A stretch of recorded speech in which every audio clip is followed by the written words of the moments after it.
Audio Jungle. Hello, it's the bariatric human.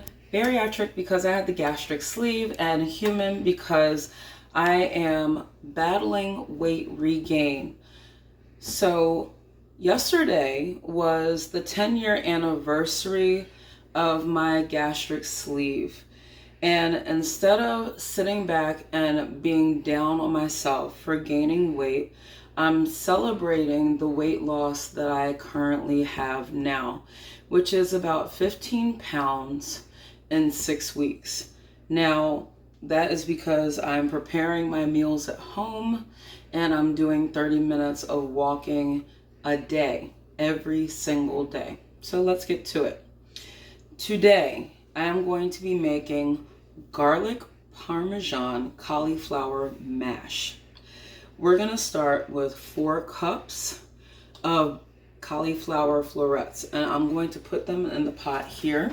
The pot already has 1/4 cup of water in it, so I'm going to bring it to a boil.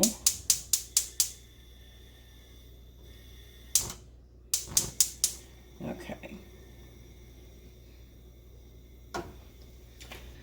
So while my cauliflower is coming to a boil, I have my olive oil that I'm going to spray in my pan.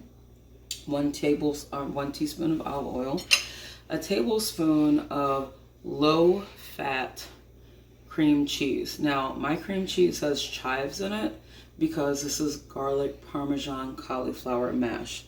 And then I took 3 cloves of garlic and I chopped them, and you'll see why I chopped them. And we also have 1/3 cup of Parmesan cheese. So what I'm going to do at this time is I'm going to saute my garlic. I'm going to spray. So I have my garlic going until it's aromatic. I put my extra virgin olive oil in the pan already. I just sprayed it. I find that when I spray, I use a lot less. So I use the EVOO. And I'm going to turn the garlic off. And I'm going to add it to my food processor. So let me bring the food processor over. Okay. Cauliflower is being boiled, or I should say heated up. I used frozen cauliflower. So this is an entire bag of frozen cauliflower that I used, and it is about ready. You want to keep an eye on frozen cauliflower. It can take anywhere from 5 to 8 minutes depending on how you're cooking or what you're cooking with. But my cauliflower and my garlic are going to go into my food processor. So I'm going to turn off the cauliflower and the garlic's off, and I'll see you at the food processor. Okay, so the cauliflower and the garlic are both in a food processor. I'm going to put my 1/3 cup of Parmesan cheese, and I'm going to put my tablespoon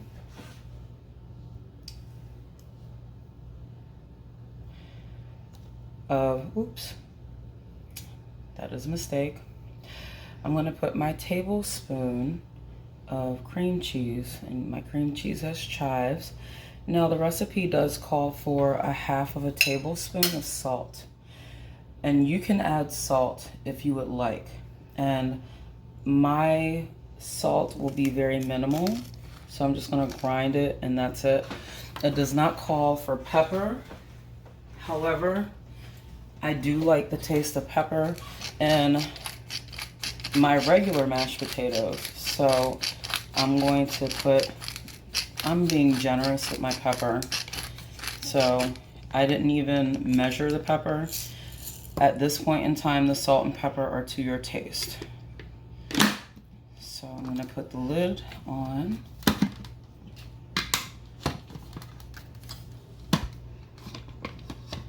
And we're going to mash this down.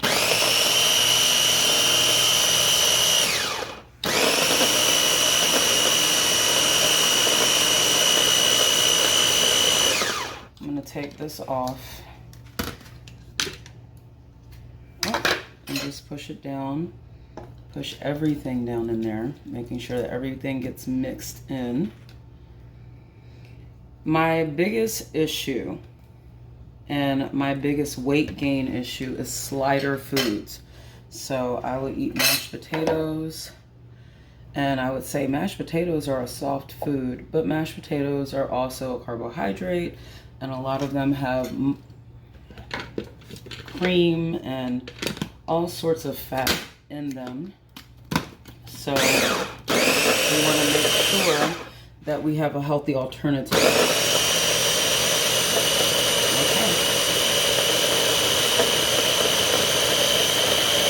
And I'll be back. And here you have it, our garlic Parmesan cauliflower mash. Cut a little bit of scallion and put it on top. The Parmesan cheese kind of cancels out that overly cauliflower taste. And since I have already made my turkey meatloaf, now I have an acceptable side dish that won't cause any additional weight gain. So again, a serving of your garlic Parmesan cauliflower mash is 1/4 cup. And as you can see on the small plate, this is 1/4 cup. This is my vegetable as well. So I have my vegetable, and then I will have my wheat meatloaf, my protein on the side. When I come back next week, I will show you how I made my turkey meatloaf. Thank you very much. Hope